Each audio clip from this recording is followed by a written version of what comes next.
Una ng tanghali sa DZRH TV. Check na araw mga health checkers. Pilipinas, Metro and Mega Manila, it's the midweek Wednesday. Malusog na gabi po, Luzon, Visayas, Mindanao. Magandang evening, Luzon, Visayas at Kayong salamat sa inyong pagpaminaw, pagtanaw. Sa pagbabalik tanaw sa 87 taong legasiya ng DZRH, napagtagumpayan na ng kauna-unahang himpilan ng radyo sa Pilipinas ang iba't ibang pagsubok, kabilang na ang bangungot noong panahon ng ikalawang digmaang pandaigdig.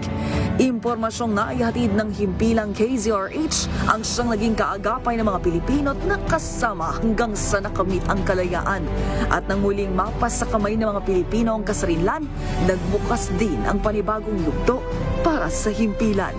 Mula sa KZRH na kalaunay naging DZRH, ang mga balita at impormasyon ang nagsilbing gabay ng mga Pilipino. Wow, ang saya. Isang barangay na labada, puro mancha pa. Goodbye, pahinga. Mommy, isang laba lang yan sa Pride Bar Blue. May powerful stain-away enzymes na malupit sa dumit mancha. At di masakit sa kamay. Isang laba lang yan. Hello, pahinga. Hello, Pride Bar Blue. ACS. Tanggaling-galing mo Smart dishwashing paste ko Pritong ulam na masebo Plato ang kaldero Tanggaling for everyday. Ganyan pag smart ang dishwashing paste. May double tanggaling formula. Tanggal ang sebo, tanggal ang bakterya. Pahit para walang bahid. Linis fantastic sa metal at plastic. Number one ko to. Tanggaling-galing mo Smart dishwashing paste. ACS. Tinesting, sinuri, siniyasan. Ang resulta? Super effective ang Shield sa pagpatay ng bakterya at virus. Shield Antibacterial Soap. Believe ang mga eksperto sa Philippine Nurses Association. At si Mami. Tiwala ako sa Shield. Shield Antibacterial Soap. Napatunayang mabisa. Ang mga nurse, tiwala. ACS. Paano nga ba malalaman? Pilipinas, narito na ang mga mahuhusay at lehitimong doktor sa programang Ang Galing Mo, Dok! Ang galing mo, Doc! Ang Galing Mo, Dok! Ang programang ito ay hatid sa inyo ng Unique Maximum Toothpaste, Maximum Fluoride para sa maximum protection at ng Philippine Dental Association. Magandang umaga po, Luzon, Visayas at Mindanao. Programang Ang Galing Mo, Doc, hatid po sa atin ng ACS Unique Toothpaste. Isang oras ng discussion tungkol po sa ating oral health. Siyempre, kapartner natin sa ating programa. Graduate po siya ng UP Manila noong 2008. Past President po ng Parañaque Dental Chapter. Kasama natin Dr. Mia De Jesus. Doc Mia, good morning. Hello, magandang umaga sa lahat na nakikinig ng Ang Galing Mo, Doc, and of course ACS. Magandang umaga. Magandang umaga, Doc. And magandang topic na pag-uusapan Dahil natin. maganda rin ang panahon ngayon finally. Oo, talagang Huwag na maaraw. nating jinx. Maaraw na. Maaraw finally. Yes. At para samahan tayo sa aming, sabi ko nga, magandang talakayan tungkol sa oral and maxillofacial surgery. Yun ang ating pag-uusapan ngayong umagang ito. So, makakasama po natin, graduate po siya ng Centro Escolar University in Manila in 1989. He was certified by PRC in oral and maxillofacial surgery in 2015 and a fellow and the president of the Philippine College of Oral Maxillofacial Surgeon Asian and International Association of OMS. So din po ay fellow ng Philippine Academy of Implant Dentistry, a member of AO Craniomaxillofacial Surgeon Academy, and a member po ng Philippine Dental Association Speakers Bureau. Currently, he is practicing in Santa Rosa, Laguna and consultant in several hospitals in Laguna and Batangas. Kasama po natin sa ating programang Ang Galing Mo, Doc, Dr. Dario M. Reyes or si Doc Dario. Doc, magandang umaga at welcome sa ating programa. Good morning po. Good morning sa lahat po ng listeners natin. Ayan, si Doc Dario, Doc Mia ang ating kasama. No? And pag sinabi, Doc, na oral and maxillofacial surgery, ano po yung sakop nito, Doc? So, ang sakop po ng oral and maxillofacial surgery from the word itself, oral and maxillofacial. So, ito po yung bibig po. No? Basically, ito po yung bibig, jaw, upper and lower jaw, and its surrounding tissue. Yun po yung sinasabi sa Republic Act 9484. So, yun po yung sinasakop. Anything na has something to do with operation or pagre-reseta po ng gamot, yun po nasasakop ng scope of practice ng pagiging dentista po. Parang ano rin, Doc, no? Kapag sinabi nyo kasing maxillofacial, parang the cheek part. Tama ba? Kasama ba yun, Doc? Yeah, kasama po basically yung jaw. Bone, di ba? Kasi maxilla. Yeah, maxilla and mandible po. So, Facial. so ang kalimitan, common concept po, pag sinabing oral surgeon, nagtatanggal lang po ng impacted na ngipin. Pero on our part, hindi lang po impacted yung tinatanggal namin. Kahit po yung mga may bukol sa panga, okay, nag-oopera din po kami ng mga bingot. Tapos pagdating po doon sa mahaba po ang baba, pwede po namin paigsiin ang baba, or kulang ang baba, pwede namin dugsungan.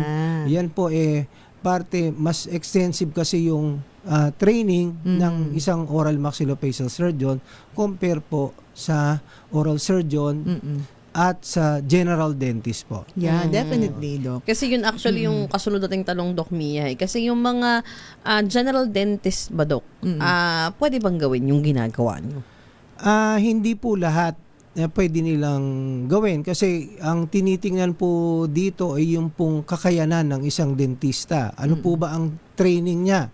Siya ba ay nag-training? Ngayon, kung halimbawa wala siyang sapat na training, kaalaman, knowledge doon sa pag-oopera, dapat hindi po niya ginagawa yon. Pero hindi ko sinasabing kami lang po yung pwedeng gumawa. May mga bagay na pwedeng gawin po ng general dentist, like yung pagtatanggal po ng mga impacted ng ngipin, pero hindi rin po lahat ng impacted dapat ginagawa. Kasi yun na nga po, kung ano siya, kung competent siya or may training po siya, sabi nga doon sa resolution number 13, dapat po ang oral surgeon merong 3 taon na training, no? Na pag-aaral, pwedeng dito sa Pilipinas at sa labas ng bansa.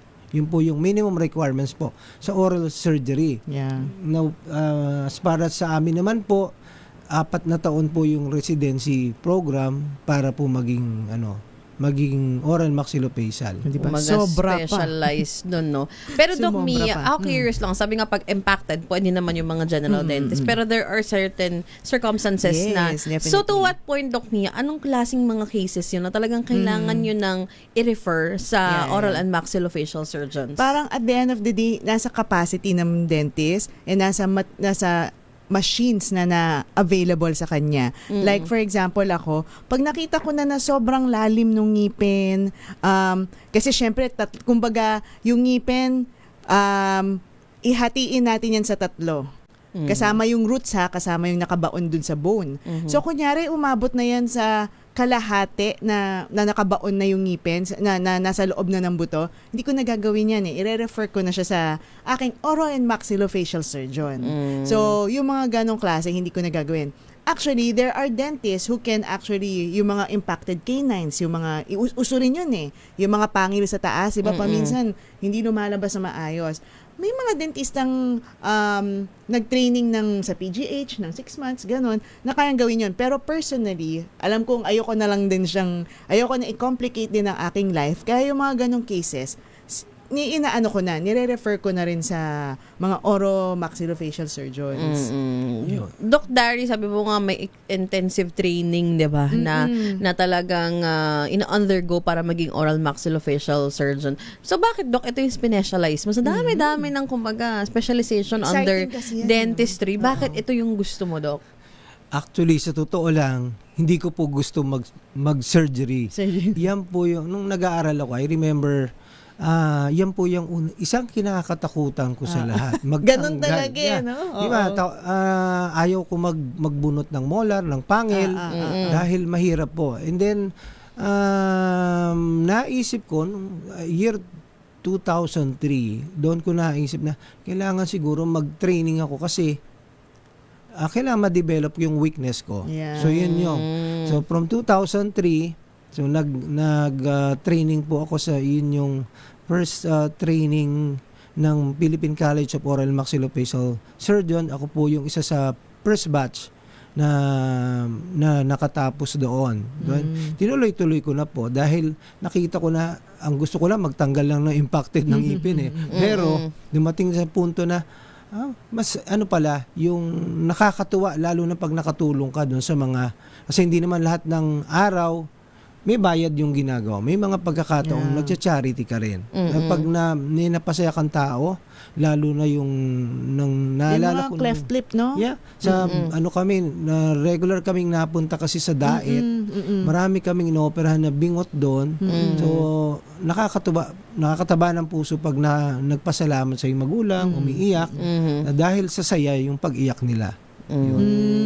That's nice. Oo. So, Very talaga. regular yun Lagi yun yung cleft lip and palate surgery nila na So, may mga nangingi rin ng donations. Ganyan. Support. Yan. May mga nag-sponsor naman na mga yung mga foundation. Like dati meron kami sa Santo Tomas dito sa Cabrini Hospital. Regular din kami doon. So lahat parang last Wednesday, I don't know, I don't remember anymore. Kasi after the pandemic nawala na siya. So kumbaga may mga NGOs naman na nagsusuporta, Doc Mia, no? And yun nga yung pinaka-role ng mga oral maxillofacial surgeons. Yung mga talagang mga critical na parang operation na. Namagan mo kayo, Doc, pati yung sa cheeks, yung pagbawas ng panga. So may mga ganun talagang pasyente, Doc, na for aesthetic purposes, nagpapabawas ng panga. May mga ganun ba, Doc? Ganun din ba kayo, Doc? Yes po. Kasi siyempre, meron mga inborn na mahaba talaga yung baba. So, siyempre, gusto rin naman nila, kalimitan ng mga nakakausap ng mga pasyente, nabubuli sila based on their appearance. So, kaya nga sa yung mga neighboring countries natin, pagdating na ng month ng June to September, yan na yung peak ng mga tawagin namin orthodontic surgery. No. Bakit, Doc? June to September? Kasi yun yung walang pasok sa kanila Balik kasi sa atin kasi iba yung yun ginagawa. Usually kasi mga age nito, ito yung mga kabataan na mga kabataan talaga. Yung mga, like anong age? Usually 18 and up yung mga really? 21, Nagpapaano na. Ganyan. Mga ganun yung kalimitan na inooperahan. Mapag ganun, Doc, gaano katagal ang healing? Medyo matagal. Kasi usually yung mga cases na na naka-confine pa sila after kasi yung pain management o yung swelling. So medyo mas matagal kumpara dun sa regular na sakit tiis ganda talaga to. Talagang tiis ganda. Parang usually kasi, Doc, ang akala natin mga plastic surgeons ang gumagawa nun, diba? So oral and maxillofacial surgeons ginagawa din talaga. Yung parte po ng training namin. Now, because of the resolution number 13, we need to have co-management. That's co-management. No? Yun yung sinasabi po dun sa resolution 13 tama. ng Philippine Board of Dentistry. No? Na kailangan may co-management. Ganun po. Tama. Hindi pwedeng isang doktor lang. Oo. Tsaka yung mga ganun na babawas. Kung babawas ka ng bone nun, Doc, tama ba? Para umikli no? So, sa mga kagaya nyo, Doc, na oral maxillofacial surgeon, saan ginagawa usually ang inyong mga surgery, Doc? May special machines ba na kailangan din for this? Yung pagdating doon sa operasyon, kapag major yung operation, ginagawa ko sa ospital. No? Yes. So may mga special equipment like anesthesia machine kasi under general anesthesia. Now in most pero separate anesthesiologists. In most of the cases kapag yung minor, let's say magtatanggal lang ng mga impacted or magbabiopsy ka lang, you just do it. Ginagawa lang po namin yan sa clinic under local anesthesia. Now, for ibang other procedure, may mga special machine or instrument na ginagamit kami like dental implant. Pag maglalagay kami ng dental implant, yun, meron pong special equipment na ginagamit para Mga doon. pietso, ganyan. Yes, yun po. So again, depende pa rin sa case, Doc Mia, Of kung course. kailangan dalhin sa ospital at may mga cases naman na pwede lang gawin sa Yes, dental clinics. Yes, Yeah, Doc yung Dar. pong kalimitan na, halimbawa, yung hospital, minsan po preference ng pasyente, gusto nila tulog. Yung sa clinic, minsan naman gusto rin nila tulog sila under sedation. No, yung ibang mga pasyente na hospitalized is mga medically compromised patient na kailangan din namin ng co-management. Let's say, infectious disease, doctor, i-manage namin yung or cardiologist, kailangan ng co-management with cardio or sometimes with ENT if it involves other structures na pag-oopera namin na involved, halimbawa, minsan naman may ophthalmologist na merong surgeon din ang opta. Hindi po lahat ng yung mga trauma surgeon ng opta, meron din pong ganon na kasama namin minsan. Pag kailangan i-reconstruct na yung eyeball, so may mga ganon pong. So madaming doktor. Yes, Pero po. kayo, Doc, ano na yung na-experience nyo na ginawa niya sa hospital? Na talagang alam nyo na hindi pwede sa clinic to. Ay yung pong magtanggal ng panga. Panga. Yeah. May Oo, tumor hospital po. talaga yan. May tumor, yan. Kalimitan po yung mga ganun eh. Okay. May mga bukol sa panga na kalimitan naman po ng bukol nanggagaling po sa ngipin. No? Marami pong bukol na nanggagaling po sa ngipin. Kaya po, ayan, maganda talagang at early age, nagpa-panoramic x-ray na tayo para nakikita natin. Every year, no? Kasi marami Annually. kong nakikita ngayong kabataan, meron ng bukol sila. Talaga? No? Galing sa impacted na canine or yung pangil na hindi lumabas. Kaya pagka na-delay na, dapat iniimbestigahan na ng dentista na. Yes. So usually, Doc, yung mga bukol na to, usually benign ba naman, Doc? Or Kalimitan naman is benign. Yung nga lang aggressive siya, mabilis lumaki. Kaya mapapansin yung kaya lang magpapakonsulta na yung pasyente dahil nakita nila may swelling. Akala kalimitan, infection lang, bibigyan ng antibiotics. Ngayon, kung nakadalawang linggo na nagbigay ka ng antibiotics, dapat mag-isip-isip na yung dentista or kung medical practitioner, pa-check na natin. Kaya yung mga impacted talaga no? Yun ang sinasabi ko lagi sa mga patients kasi akala nila gusto lang natin kumita. Hindi. Kasi talagang in the future, you will never know. Baka magka-tumor, magka-problema. Kaya kailangan habang bata pa, habang kaya pang yung mas madali yung healing, di ba? Kasi tanggalin na yan eh. Mas mahirap na pag under surgery na. Or mas mahal pa. Kasi kapag let's say, example lang is very aggressive is ameloblastoma. Yes, Okay. Ano ito, Doc? Ito po ay isang klase ng tumor ng panga, no? Kung saan very aggressive po, mabilis po ang paglaki niya. Ngayon, kung ito ay makikita at early stage, no? Mas madali pong ma-save po yung panga. Ang ano po kasi ang kalimitan na treatment na ginagawa, no? Pinuputol, nire-resection. Yun yung kasi nga aggressive siya. And then maglalagay ng bakal, yun po yung kalimitan na treatment na ginagawa. But not in all cases kasi yung iba po naman hindi naman ganoon, kaya conservative management. So depende po doon sa klase ng bukol na ano. Kapag napabayaan. Mas maliit kasi, the better. Kasi masisave nyo pa yung panga niya. Ngayon, kung sobrang malaki na po, no, wala kayong choice, kundi tanggalin yung bukol. Kung umabot na po sa kalahati, tatanggalin niyo po yung kalahati ng panga niya. Wala nang matitira. Ako, nakapag-assist na ako sa ameloblastoma. So, alam mo yun, kapag malaki lang naman talaga, saka lang matatanggal talaga yung panga. Kaya kailangan niya, again, early detection. Kasi yung case na nakita ko, ang pinakamalalang nangyari sa kanya, unfortunately pa rin, hindi pa rin maganda nangyari, is tinanggal yung mga ngipin. na medyo naapektuhan talaga nung ameloblastoma. So, medyo kalahati nung ngipin niya sa baba, kailangan tanggalin, tapos tatanggalin yung ameloblastoma. Tapos, saka siya tinreat, no? So, at least, yung mga ganong cases, nagkaroon man siya, hindi naman tinanggal yung panga. So, may mga ganong cases naman. Pero, early detection pa rin, di ba?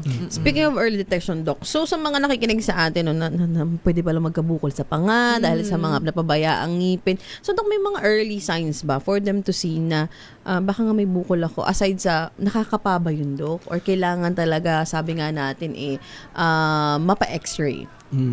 Ang hindi maganda kasi dito sa mga bukol na to, these are asymptomatic. Pag sinabi nating asymptomatic, wala pong nararamdaman yung pasyente hanggat hindi po nagkakaroon na ng facial asymmetry. Ano yun?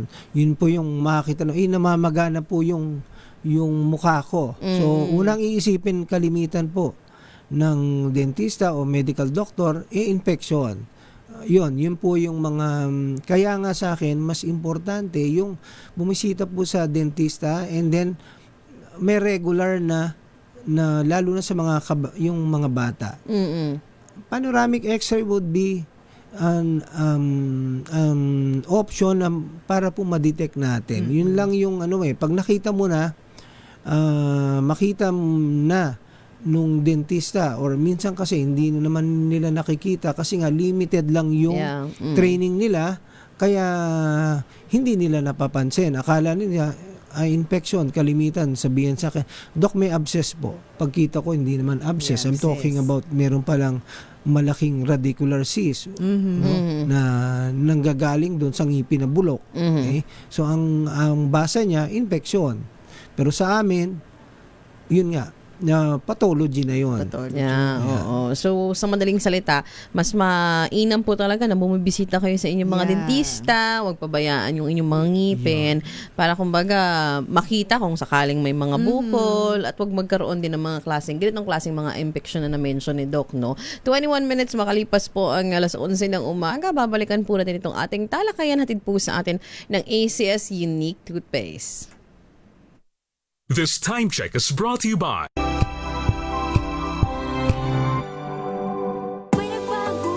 May arte? May budget?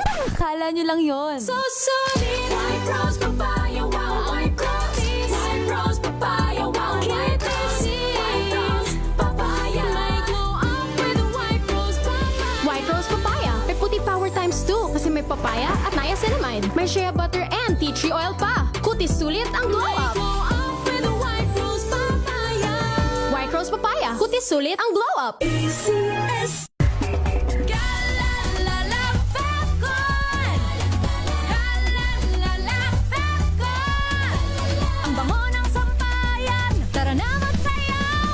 Fabcon, amoy nakaka-joyful.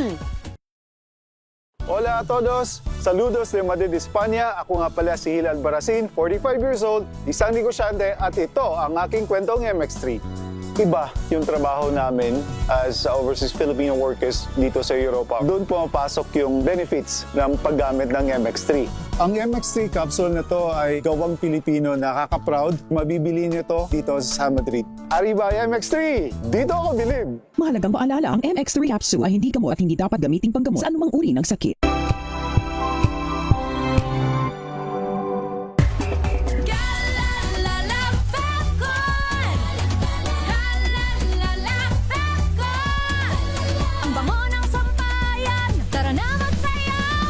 Fabcon, amoy nakaka-joyful.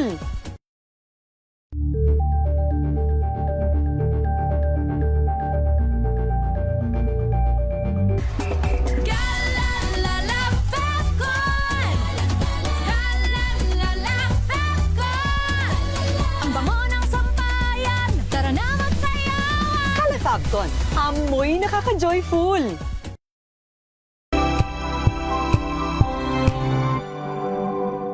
Wow, ang saya. Isang barangay na labada, puro mancha pa. Goodbye, pahinga. Mommy, isang laba lang yan sa Pride Bar Blue. May powerful stain-away enzymes na malupit sa dunit mansya. At di masakit sa kamay. Isang laba lang yan. Hello, pahinga! Hello, Pride for Blue. ACS. Hello, Washi! Laundry day na naman! Yay! Anong meron? Mancha ng chocolate, putik, may libag pa! Kaya natin yan! With Pride Washing Machine Detergent, may triple stain-away formula. Tanggal ang makapit, madikit, at malupit na dumit mancha. Kaya easy-easy ang labada. Mula noon hanggang ngayon! All you need is pride. All you need is pride. ACS. Maulan man, no worries na amoy kulog ang damit. Charm Fab Con. Bangong pumakabloom. Tanggal amoy kulog sa bango ng charm. Kaya gamit ko, Charm Fab Con with Bloom Fresh technology. Kills 99.9% of kulog-causing bacteria. May aroma burst pa of thousands of flowers and berries. Ang sampay sa loob, no amoy kulob. Bangong pumakabloom sa charm. Charm Fab Con. ACS. Sa lahat ng bagay, simula pa lang, siguraduhing max protection na. Kasi pag kulang ang proteksyon, baka madaling masira. Sa ngipin, dapat may max protection din. Max sa halaga ng Unique Toothpaste. With Max Protect Formula, help stop cavities before they start, while keeping breath fresh. Try Unique Maximum Fluoride Protection. Para max alaga, max protektado. ACS. Sa puso ng kalikasan, natatangi ang prutas ng mangosteen. Ito ay nagtataglay ng antioxidant compounds na alpha, beta at gamma mangosteen. Ang MX3 capsule ay isang food supplement na gawa sa natural na mangosteen. Ito ay tested and proven to help avoid knee joint pain discomfort para iwas-iwas sa sakit with long-term supplementation 2 capsules daily. MX3 capsule. Tunay, natural at original. Mahalagang paalala, ang MX3 capsule ay hindi gamot at hindi dapat gamiting panggamot sa anumang uri ng sakit.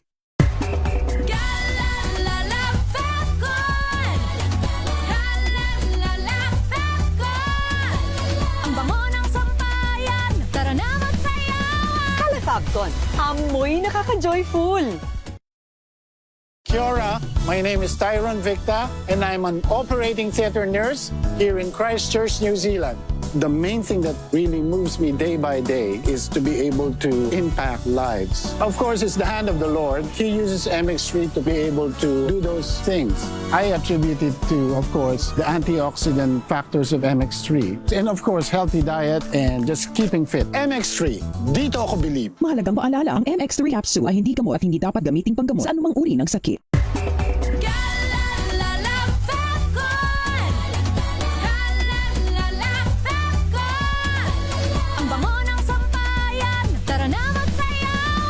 Calefabcon, amoy nakaka-joyful!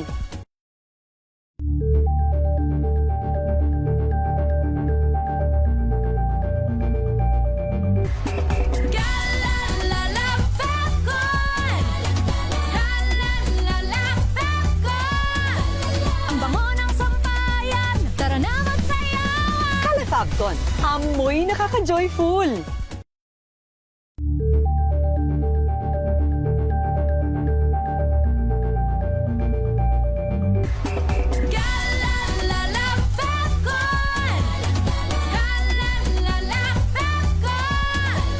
Ang bango ng sampayan. Tara na magsayawan. Calefabcon, amoy nakaka-joyful!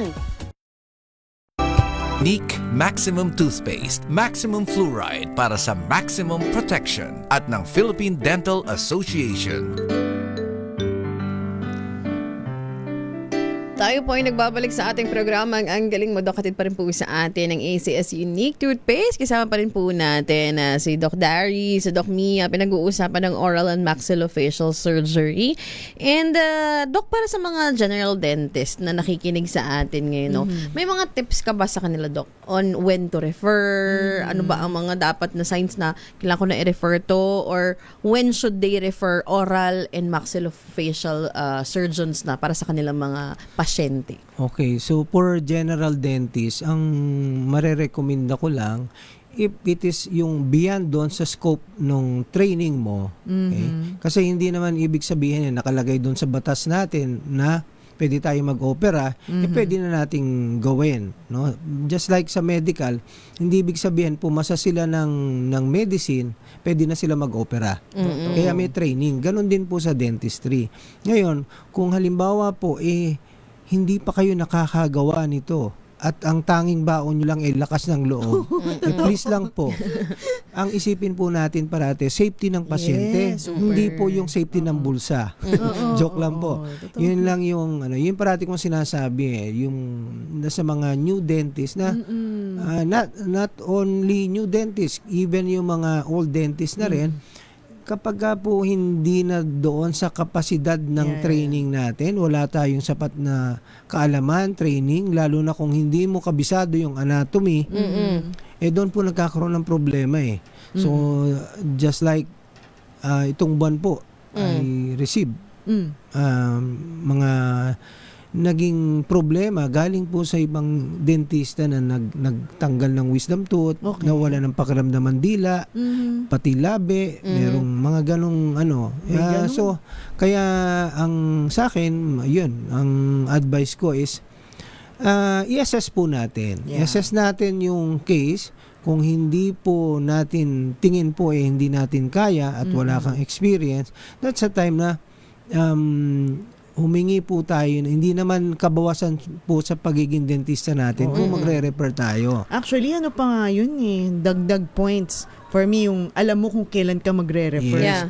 Di ba? Kaya yun yung sinasabi ko sa pasyente, matuwa po kayo doon sa dentista kasi marunong po siyang mag-refer. Kasi kung hindi po siya marunong mag-refer, doon po nagkakaroon ng problema. Malimit na experience ko, Dok, bakit mo ginawa? Kasi Dok, sayang Kasi Dok, gusto ng pasyente, ako gumawa Pero hindi natin pwedeng sabihin dahilan yun.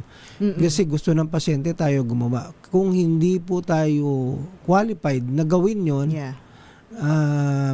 lalo na kung wala ka pang experience doon, wag nating gawin. Kawawa naman yung pasyente natin. Isipin niyo parate yung safety ng pasyente, yun parating iniisip natin, yung safety ng pasyente. Especially kasi surgery, you're dealing with blood. You're dealing with nerves, 'di ba? So napakadelikado niyan example is yung medically compromised patient, no? Kung wala tayong training na mag-manage ng mga pasyente na merong sakit, no? Let's say may bleeding disorder. Paano ba natin i-manage to? So hindi ka man lang naggawa ng test para makita mo yung sa bleeding parameters niya. No, so yun pa isa pang i-recommend ko doon sa mga dentista na naggagawa ng mga minor oral surgery, bago po natin gawin ng isang pasyente, kailangan po dapat chine-check din natin yung medical condition niya. Pwede po sabihin ko pwede po tayong mag-request sa mga laboratory test para po ma-check natin, mukhang magkakaproblema ako sa pagdudugo dito kasi yung pagdating doon sa bleeding parameters niya, pwedeng magkaproblema ka during the operation or after. Okay? So yun po yung mga example lang po na dapat mag-refer tayo kung hindi natin kabisado, parang ganun lang po. So kumbaga, if you're not sure of something that you're going to do, 'di ba? Talagang sabi nga ni Doc Mia, minsan wag mo lang pahirapan yung sarili mo bilang isang general dentist, Doc. Ako nga paminsan, kunwari, even for simple pagtanggal lang ng wisdom tooth, kinoconsult ko pa yan sa sa aking oromaxillofacial surgeon. Shout out kay Dr. John Romero. Siya ang aking sa kanya ako lagi nagre-refer. Na yung kinoconsult yan. Tapos siya na rin magsasabi sa akin na wag mo nang gawin, ako na. Alam mo yung gano'n? Parang may mga times naman na sasabihin niya sa akin, kaya mo na yan. May mga gano'n. So kahit yung ganong klaseng capacity, if tatingin ni Doc, kasi paminsan baka mamaya tingin ko madali lang. Tapos may makikita si Doc na tignan mo yung niyan. Tignan mo this part of the tooth, naka-twist yan. So hindi ko nakita na ganun, 'di ba? Mas alam niya, mas meron siyang clinical eye to check yung mga minor details na baka hindi nakikita ng general dentist. So siya na rin magsabi, may ganito yan, mahirap yan. So, i-refer ko sa kanya. Yes. Anong mga usual complications, Doc? Like yung simpleng bunot nga, no? Na kailangan pala talaga oral maxillofacial surgeon ang gumawa. Tapos pinilit gawin. Kasi may mga cases, Doc Mia, di ba, na parang that caused death because mali yung pagbunot or may infection pala. May mga ganun ba, Doc, na instances? Merong mga instances na nagkakaroon ng komplikasyon.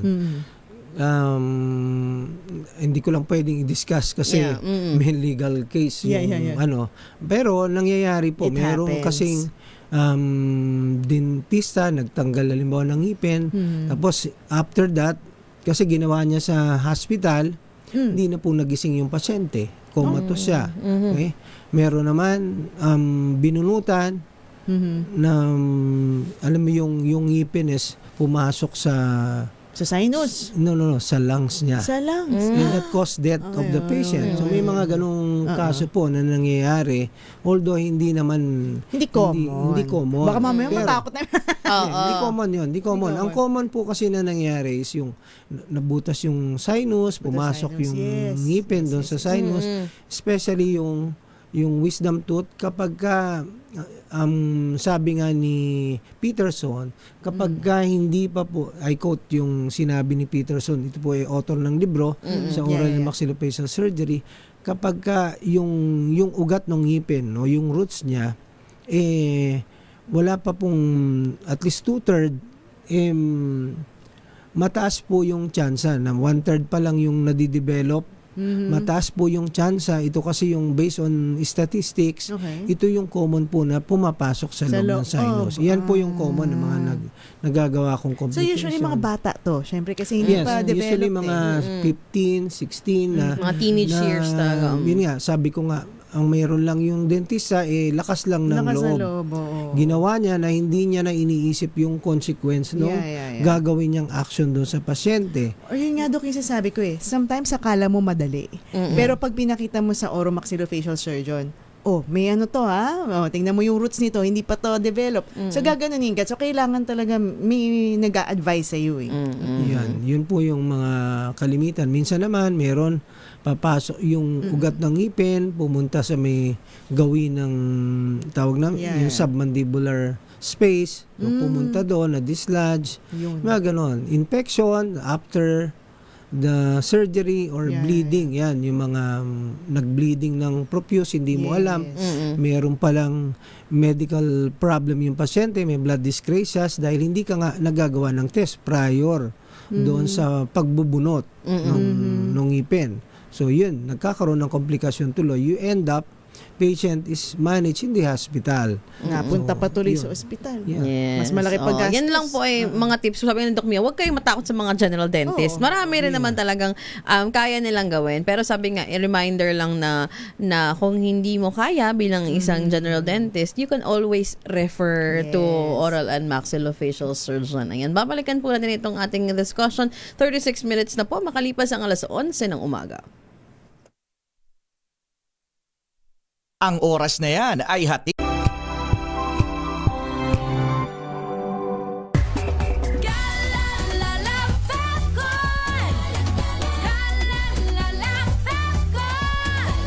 Ang bango ng sampayan, tara na magsayawan. Calefabcon, amoy nakaka-joyful.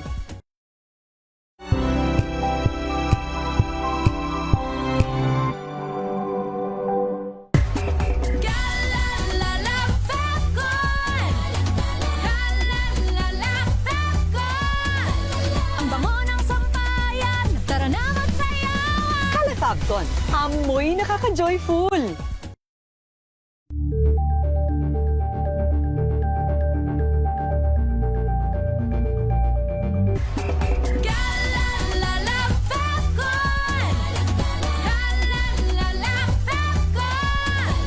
Ang bango ng sampayan, tara na magsayawan. Calefabcon, amoy nakaka-joyful.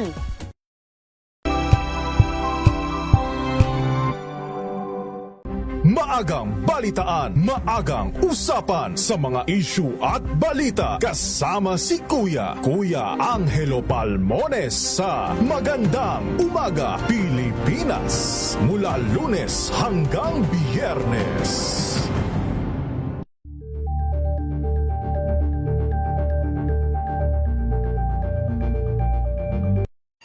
Mga balitang gigising sa inyong umaga. Mga balitang kailangan mong malaman. Mapapakinggan sa ACS Balita sa 2x2.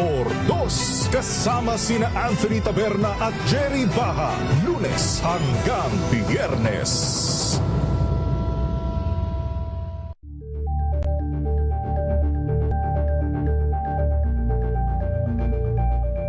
Alamin ang mga maiinit na isyung pambayan, mga balitang kailangan mong malaman, usapin sa pamahalaan, politika, ekonomiya at kabuhayan. Ito ang mga dapat mong malaman, pakialaman at pag-uusapan dahil kayo ang tinig ng mamamayan dito sa Damdaming Bayan. Live sa DZRH Radio, DZRH TV at DZRH Digital. Kasama sina Lakay, Deo Macalma at Elaine Apit. Araw-araw, Lunes hanggang Biyernes. Damdaming Bayan.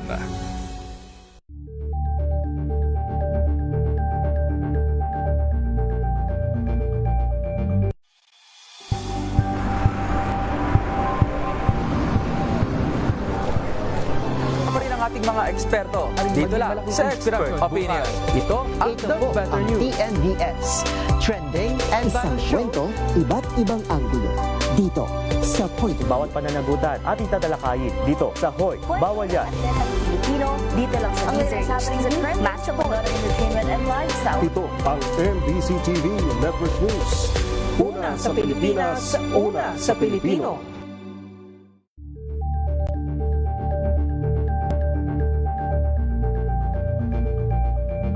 Tumunog na ang gandingan para sa kalikasan.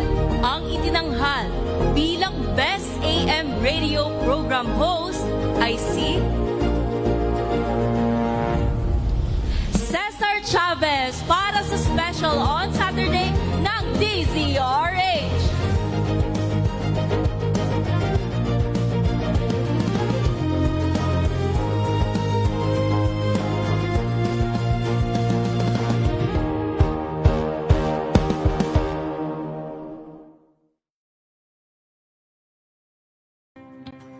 Luzon, Visayas at Mindanao. Isang oras na balita at talakayan ngayong araw hunang At ito linggo. ang programang Maynila, ito ang Pilipinas. Samahan po ninyo hanggang alas 9 ng umaga sa Isyong Pambayan. Giselle Ricafor. Naman si Edniel Parroso. Maraming salamat and of course sa mga sumama sa atin. Luzon, Visayas at Mindanao, programang Ang Galing Mo Daw. Isang kwento, iba't ibang anggulo. Muli ako po, si Arnie. Ang Galing Mo Doc! Ang programang ito ay hatid sa inyo ng Unique Maximum Toothpaste, Maximum Fluoride para sa maximum protection at ng Philippine Dental Association.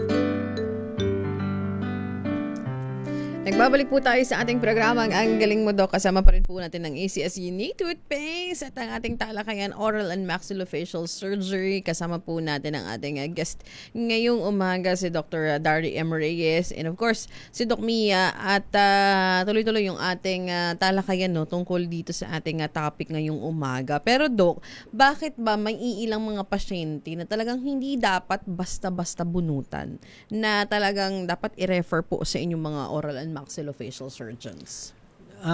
May mga pasyente kasing tinatawag na merong comorbidities. Ibig sabihin, medically compromised sila. Now, kung gagawin ng ordinaryong dentista, halimbawa, na hindi equip yung clinic mo para gawin yon, okay? So, example, yung pasyente merong heart problem. Okay? So kailangan mong bunutan. Yung pasyente kaka-bypass lang. So definitely hindi mo magagawa 'yon. Ngayon, if it is an emergency case, so anong gagawin? So pwede naming gawin 'yon under co-management with the cardiologist. Gagawin 'yon.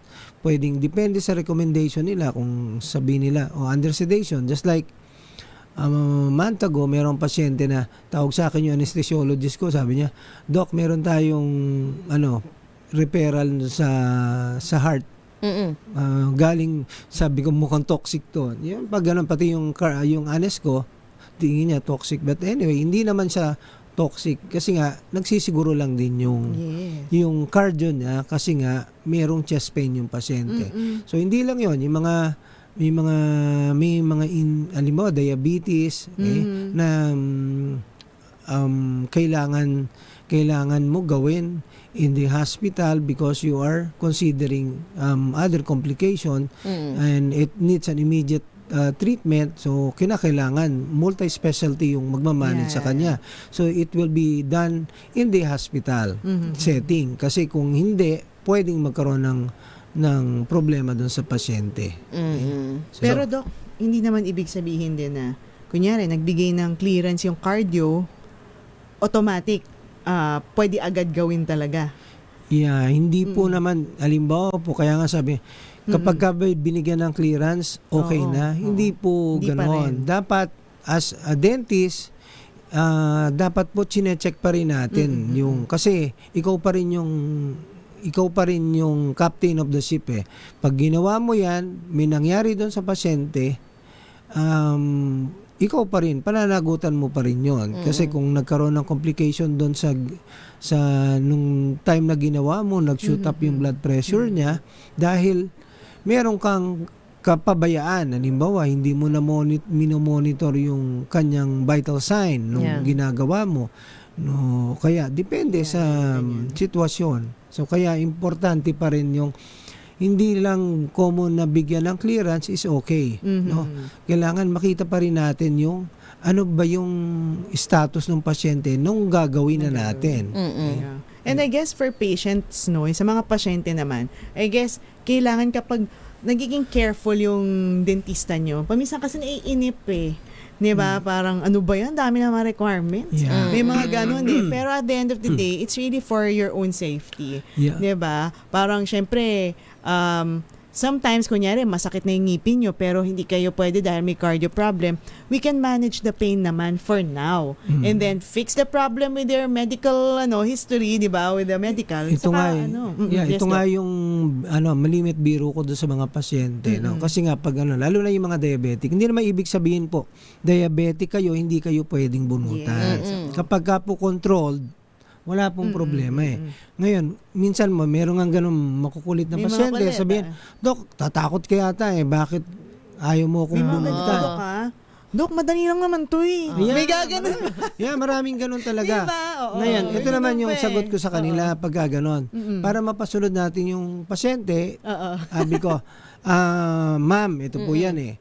Kapag ka po, diabetic kayo, halimbawa po, ang daliri nyo, hindi gumaling. Anong ginagawa? Pinuputol po. Nagiging gangrenous na. Puputulin yan. Ngayon, kasi pinahingi ko lang naman sa inyo, yung pa-check ko yung sugar niya eh. Ngayon, yung kapag sa bibig po, hindi po gumaling. Putol ulo yan. Ay, sige po, susunod na ako. Yan mga ganon ba? Minsan, dinadaan ko sa biro, pero napapasunod mo si pasyente. Dahil this is mas for the nagigets safety. Nila. Kasi yung logic ba, papasukan mo ng logic ng paano mo pinapaliwanag sa pasyente yung ito po yung logic niyan eh. Bakit namin kailangan? Kasi pag hindi po gumaling, kasi nga may problema kayo. So kaya may reference kami na, pwede kayong bunutan kasi control naman yung sugar nyo. Yun. Ayan. At saka siguro, Dok, yung lesson sa mga pasyente, maging honest din with their medical conditions. Yan, marami ba yan? Meron kasi nagsisinungaling kasi may mga cases na gano'n na nagkaroon ng sepsis, septicemia. Dahil nagsinungaling siya doon sa dentista. Hindi niya sinabi na meron siyang kondisyon. Kasi nga, ang dahilan nila, kasi hindi kami binubunutan ng dentista. Yun nga lang, sa mga dentista nga, dapat, ang tingnan natin is yung, dapat, pwede naman tayo mag-request po eh. Pwede tayo mag-request ng laboratory, hindi po tayo nililimit dyan. No? Para ma-check natin, ano ba yung condition ng pasyente natin. Ngayon, kung nakita nyo, medyo elevated. So, pa-manage nyo muna sa MD or IM or endocrinologist. Yun po yung dapat na ginagawa din. Para ang mga pasyente, hindi po na pag hindi kami binibunutan eh. Pag hindi ko Tapos pumunta sa ibang doktor no? Kung sino yung papayag. Yeah, parang ganun eh. So hindi naman ibig sabihin po sa mga pasyente na diabetic kayo, hindi kayo pwedeng bunutan. Pwede po kayong bunutan, basta controlled po. Basta Ayan. wait lang. And it's for your safety din naman. So, Safe lang. tiyaga lang din, 'di ba? So may talagang may mga cases, 'di ba, Doc Dari, Doc Mia, na kailangan makipagtulungan kayo sa inyong mga dentista. So hindi lahat minamadali yan kasi kayo rin naman ang pwedeng magkaroon ng complication. Yes. Napaka-importante yung safety ng pasyente po. Ayan. Actually, ang susunod kong tatanong kay Doc is, sa pagiging oral and maxillofacial surgeon, may mga, na din ba, illegal practitioners. Kasi sa ortho, sa general dentistry, marami, Doc eh. So yan, Doc, ay sasagutin natin sa ating pagbabalik po ng ating programang Ang Galing Mo, Doc. Hatid po sa atin ng ACS Unique Toothpaste. Magbabalik po kami pagkatapos lamang po ng ilang paalala.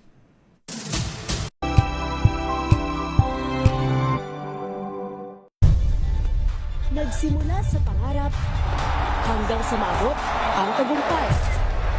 Iba't ibang kwento, iba't ibang mukha ng atletang Pilipino. Mas pinatindi, mas pinalakas, at mas pinaaksyon sa Match Point tuwing Sabado, 12:30 ng tanghali sa DZRH TV. Check na araw mga health checkers. Pilipinas, Metro and Mega Manila, it's the midweek Wednesday. Malusog na gabi po, Luzon, Visayas, Mindanao. Magandang evening, Luzon, Visayas at Mindanao. Salamat sa inyong pagpaminaw, pagtanaw. We've got you covered. From the hottest hits, exclusive interviews,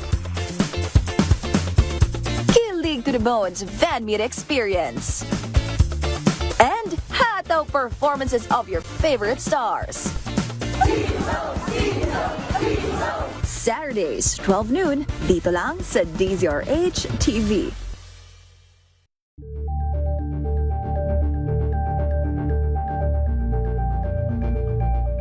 Tambalang Anthony Taberna at Jerry Baha ang gigising sa inyong umaga dahil lalatay ang humahagupit na diskusyon at komentaryo Lunes hanggang Biyernes sa 2x2.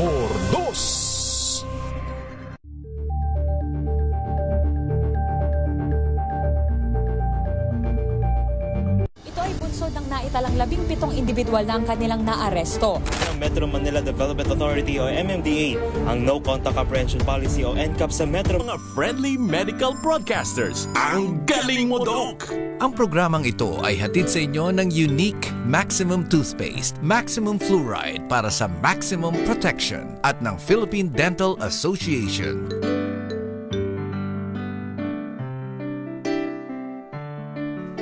Nagbabalik po ang ating programa dito sa Ang Galing Mo, Doc. Hatid pa rin po sa atin ng ACS Unique Toothpaste. Naputol yung ating discussion, Doc Mia, Doc Darisa.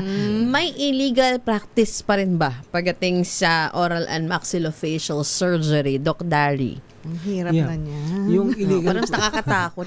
Yung illegal practice, ang masasabi ko lang pagdating sa illegal practice, maybe in the province we have received some na merong yung mga nagbubunot na spiritista, that's what you call illegal practice. Now, I categorize them as illegal practitioner because hindi sila po dentista. Okay? Pero pagdating doon sa Doc, it still happens now. Yeah, in parang 2026. Hindi, parang may na-interview tayo, Doc Mia, na far-flung area. And then there's someone lang na parang na nagtatanggal na parang natural nila, na nagtatanggal ng ngipin kasi walang access sa pero yun ang problem dun eh. Hindi yung it's basically the access kasi to the yung access to pre-dental services. Kasi nga limited lang nandun sa mga urban areas yung mga services natin. Kaya wala silang choice but yun, pumunta doon sa mga spiritista nga. But in as far as yung sa amin is concerned, ang malimit lang naman namin is yung mga negligence na So yung mga professional boundaries, So, okay. gumawa sila ng beyond dun sa scope ng practice nila. So, basically, Doc, hindi siya illegal. Hindi siya illegal. Oo. Ang illegal lang yung mga espiritista. Espiritista. And Yung this- mga talagang walang lisensya. Lisensya. Yung pagdating doon sa ang nakikita ko lang na mga nagiging problema is yun nga, yung professional boundaries. Lumampas lang sila doon sa scope nung kaya nilang gawin. Kaya nagkaroon sila ng complication na nagkaroon ng problema. Kaya sila nagkakaroon ng mga legal action galing doon sa pasyente. Kaya nako-complain sila. Ganon yung kalimitan na Pero yung illegal, wala naman. Hindi naman siya. Kasi parang ang hirap naman. Hirap, no? Mismong dentista nga, minsan hindi kayang gawin yung mga ginagawa. Saka sometimes, kailangan mo talaga ng dental chair dun ng proper equipment para makabunot lang ng isang ngipin, di ba? Tapos gagawin mo sa... Normally, Doc, ang mga kwento dito ng mga illegal practitioners nasa CR ng mall. Ganon. So, hindi pwede yun, di ba? Totoo talaga nangyayari, Doc. Nangyayari pa rin talaga, Doc. May mga ganon. Pero I guess for oral and maxillofacial surgery, medyo complicated na masyado to para banatan pa ng mga hindi lisensyado. Pero yun nga, sabi nga ni Doc, makakategorize yung mga nag-illegal na nagbubunot sa mga malalayo or kung ano-ano lang ginagawa sa may ngipin. mga reported may reported cases kasi may mga like this month may mga dumating sa akin na complain na this month lang meron. Illegal kasi yung humihingi sa akin ng opinion ng tapos nalaman ko na yung hindi licensed dentist ang nagtanggal nung wisdom tooth. Yun ang illegal. Yun yung illegal. So meron nang dumating sa akin nitong last month yun. Siguro, Doc, wala lang lisensya pero nakagraduate, ganun. Yeah. So, kahit na nakagraduate ka ng college ng dentistry pero wala kang license, wala siyang illegal license. pa rin yun. Illegal pa rin yun. Kasi magpo-fall pa rin siya sa illegal practice. Yes, kasi nga, hindi naman siya na-certify ng board ng dentistry na mag-practice ng profession niya. Dahil hindi niya pa na-complete yung requirements para makapag-practice ng dentistry. So yun, ang sinasabi lang niya is yung graduate naman siya ng dentistry, yung nga lang hindi siya lisensyado. Yun lang yung illegal pa rin yun. Illegal pa rin yun. Ayan. Kasi Dok, pag sinabing surgery, yung iba din, yung thinking bilang pasyente na walang alam, no? Bakit dentista ang gagawa? Di ba dapat ibang specialization yun ng medicine or ng mga doktor talaga? Pero Dok, ano ba ang masasabi mo sa mga natatakot? Kasi pag halimbawa, nasa general dentist sila, upang pang oral maxillofacial surgeon na tong case mo, tapos bigla nang kinabahan, hindi na ba? Ano masasabi mo dun, Doc, sa mga, kumbaga may fear pagdating sa oral surgery? Okay, so yung pong mga may takot, wag po kayong matakot kasi kaya po kayo nire-refer. Hindi po ibig sabihin yung dentista nyo hindi po magaling. Mas sinasaluduhan ko pa ho yun. Kasi yun, ang iniisip lang po niya yung safety. So mas dahil iniisip niya na baka kung ako yung gagawa, baka madali ko yung nerve or magduguto or hindi ko ma-manage yung complication. Kaya nga yung the word surgery, hindi naman po ibig sabihin kakatakutan natin. Yun lang po kaya lang po kayo ni-refer dahil po gusto lang pong maging safe kayo para yung hindi kakaba-kaba yung dentista doon sa gagawin niya. Kasi kung nga sa tingin niya is parang hindi pa ako nakagawa ng ganito. Yun nga yung parating sinasabi ko, wag lang po lakas ng loob ang baon natin. Ayan. So, wag matakot sa for surgery na ito. Di ba mga ganun, Doc Mia? So kasi like for example, ako na nagre-refer ng mga very difficult cases, I refer to them because I know na mas kaya nilang gawin to ng mas mabilis, mas safe, alam mo yung mga ganon. So, in better hands, for that case, di ba? Yes. And para maiwasan yung mga complications, yung mga mahirap na surgery when it comes to dentistry. Doc, ano ba yung mga tips mo sa pangangalaga ng ating mga ngipin at bibig, Doc, para sa mga listeners and televiewers natin nationwide? So, para sa mga listeners, ang tips ko lang, pangangalaga, syempre parati po tayong mag-toothbrush at bumisita sa mga dentista. Yes. Ang dentista po ay hindi po kaaway. Ito po ay katulong po natin sa overall health. Kasi kung ang ngipin po natin may magkakaproblema, hindi na po tayo makakain, maepektuhan ng buong katawan po natin. So, kaya po, love your dentist, visit your dentist. Friends Ayan, tayo. love your dentist talagang no? Totoo yun, di ba? Kailangan may good relationship, maging honest, sabi nga, sa mga sakit na meron ka para hindi magkaroon ng mga complication along the way, no? So, importante po talaga. And of course, sabi nga, Doc, mag-toothbrush. Ayan. At pag toothbrush, Doc Mia, ano ang dapat tandaan natin sa ating toothpaste? Siyempre, kailangan natin na ang hinahanap lang naman talaga ng dentista dyan, dapat check niya yung label ng boxes na dapat merong 1,500 ppm fluoride ang ating mga toothpaste for 3 years old and above. No? Ayan. At pagdating po sa 1,500 ppm na toothpaste, nandyan po ang unique toothpaste ng ACS. And dahil dyan wala na kaming oras, Doc Dario, maraming salamat, Doc, sa pagbibigay impormasyon tungkol po dito sa inyong specialization na oral and maxillofacial surgery. Thank you din po sa oras na binigay nyo sa akin para makapagsalita at magbigay ng impormasyon sa mga listener. Ayan, Thank you, Dr. Doc. Dario M. Reyes ating nakasama sa ating programa. And Doc Mia, thank you. Thank you and keep safe to everybody. Ayan, maraming salamat sa lahat ng tumutok sa ating programang Ang Galing Mo, Doc, hatid sa atin ng ACS Unique Toothpaste. 12:00 na po ng tanghali. Ako din po ang inyong nakasama, Faith Salaver Clamor. Magandang tanghali po, Luzon, Visayas at Mindanao. Ating napakinggan ang